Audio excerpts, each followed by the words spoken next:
d'excellence. On vous remercie aussi, mesdames et messieurs les journalistes. Les conditions sont un peu spartiates. On est dans une réunion de chantier. Hein? Donc, on va vous expliquer en quelques mots avec l'aide de Chantal et du chef d'entreprise et du bureau d'études. Tout a commencé là. Une idée géniale du président Jalton, disons les choses, hein, parce qu'elles doivent être dites. Quand il a fallu, il y avait un tuyau de 1200-800 qui traversait de part en part le terrain d'assiette du CHU. Donc il a été décidé par les autorités de construction de faire suivre ce tuyau-là le long de la RD 106, la route qui mène en Canada. Et le coup de génie du président, c'est de nous demander, les administratifs avec Chantal, de mettre au bout de ce tuyau dévié une usine. Donc on a mis l'usine là, on a monté les dossiers avec Chantal, 6,5 millions, on a monté les dossiers. Et cette usine devant pouvoir approvisionner en eau, sécuriser la ressource de toute la partie centrale des habits. Donc on a construit l'usine qui est aujourd'hui en phase de test et qui produira 9000 m3 jour et permettra d'approvisionner l'ensemble de la ville des habits. Mais une chose est de construire l'usine, autre chose est d'en tirer le meilleur parti. Et donc, la décision, l'autorisation nous a été donnée avec Chantal de monter un autre dossier pour que nous puissions approvisionner via cette usine les 2 réservoirs de Perrin qui sont au bout, on va vous montrer le cheminement tout à l'heure, et qui approvisionnent en eau potable l'ensemble de la ville des habits. Donc, l'usine est en phase, une bonne partie. Donc, l'usine est en phase de test. Nous avons adressé, Chantal, à l'ARS les demandes d'autorisation. Et d'ici la fin de l'année, elle pourra fonctionner dans sa pleine capacité. Dans le même temps, nous avons monté un deuxième dossier pour qu'on puisse installer un réseau de 4,5 km de l'usine vers le réservoir de Boisvert. Et c'est ces travaux-là qui ont commencé depuis juin et qui sont en phase terminale.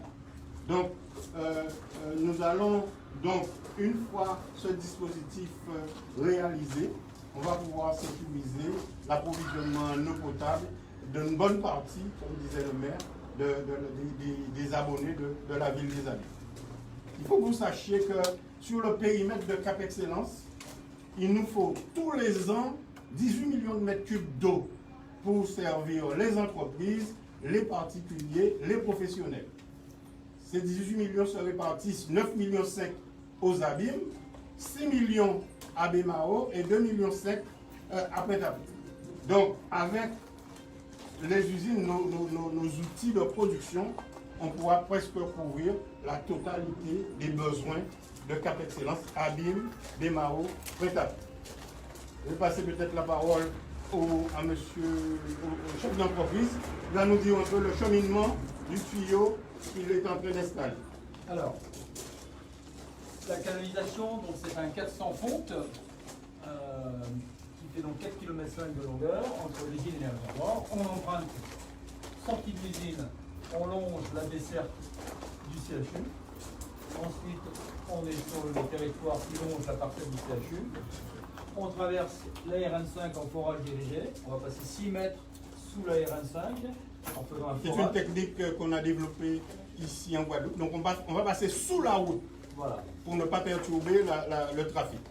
Ensuite, on rejoint la sortie ici, petit chemin au tuf, et on arrive à l'entrée du boulevard Navajotte.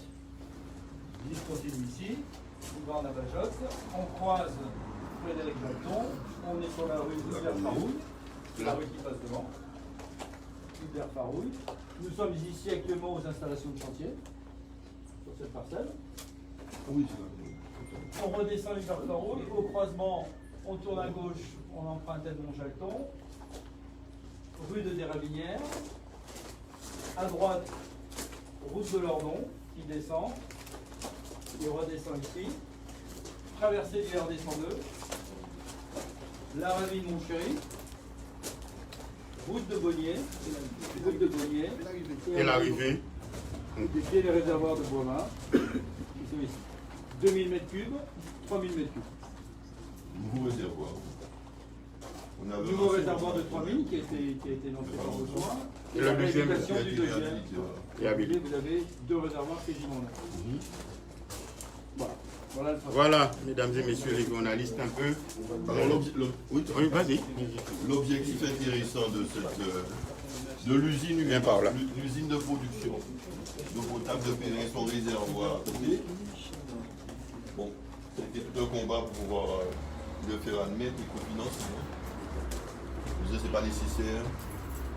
En fait, derrière, il y avait beaucoup de stratégies politiques, puisque nous sommes dépendants du ciel. Pratiquement les 2/3 de notre eau provient du ciel, grosso modo.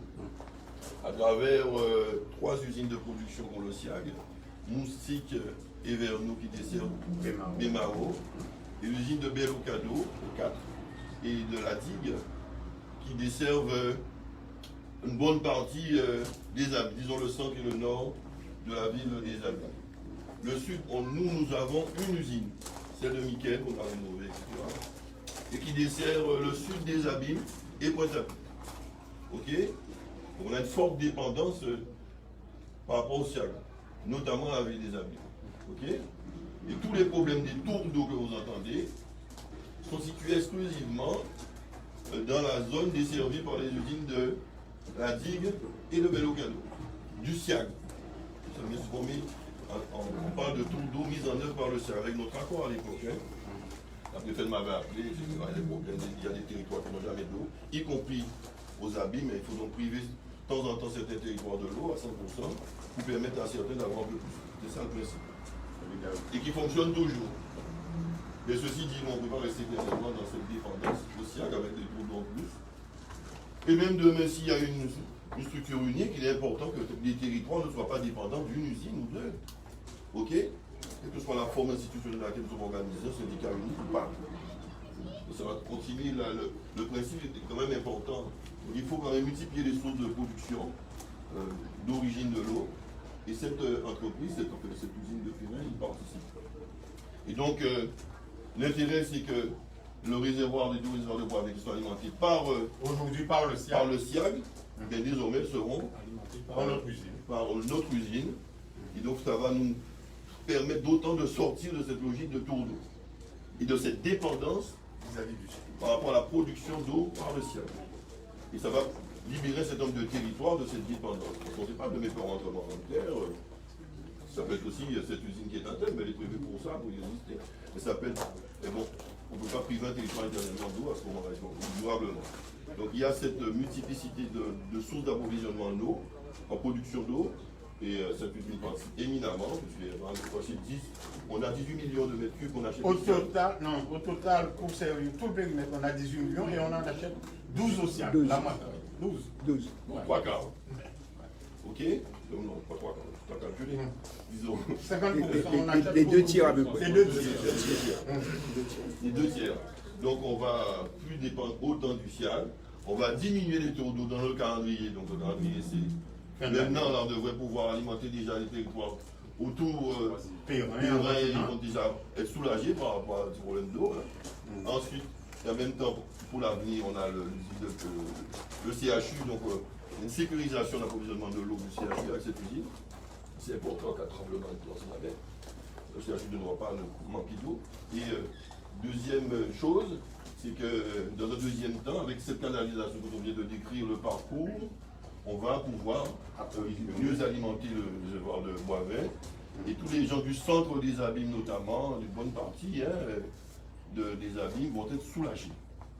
Ok? Et tous ceux en tout cas qui sont desservis par l'usine de Boisvert, j'oublie toujours les limites exactes des territoires desservis aux Abîmes par l'usine de Boisvert, Madame Colin pourra donner les détails, évidemment, mais en tout cas une bonne partie du territoire vont être soulagés, fin des tours d'eau, enfin, une diminution de l'impact des tours d'eau. Évidemment, il y a d'autres travaux que vont faire la région, etc., dans le cadre du plan d'urgence, qui vont limiter les fuites d'eau, améliorer certains ouvrages, tout ça, qui vont participer, évidemment, de l'économie